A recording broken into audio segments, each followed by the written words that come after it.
నమస్తే అండి, హరిబాబుని మాట్లాడుతున్నాను.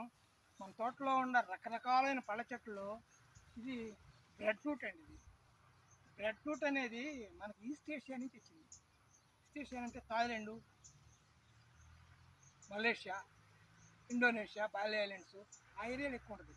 థాయిలాండ్లో కూడా మీరు ఎక్కడ పడితే అక్కడ ఉంటుంది. థాయిలాండ్ అనేది చూడండి, బ్రెడ్ ఫ్రూట్ అంటే దరిదాపు 20, 25, 30 ఫీట్ దాకా పెరిగిద్ది. కాయలు కూడా పనసకాయలాగా వస్తుంది, పనసకాయ సైజులో వస్తుంది. లోపల తొనలుగా వచ్చింది అనమాట. దాన్ని బ్రెడ్ ఫ్రూట్ అంటారు. ఇది కూర కూడా చేసుకుంటారు పచ్చి మీద ఉన్నప్పుడు. మంచిదే, కొద్దిగా ఏదుగా ఉంటుంది, ఒక రకమైన ఏదో వాసన వచ్చింది బ్రెడ్ ఫ్రూట్. కానీ మంచిది, మంచి ప్రోటీన్స్, విటమిన్స్ అట్లాంటివి ఉంటాయి, ఫ్లావనాయిడ్స్, ఫెనాల్స్ అట్లాంటివి. కాబట్టి ఇది కూడా పెట్టుకోవాలి. ఈ స్టేషన్ ఫ్రూట్.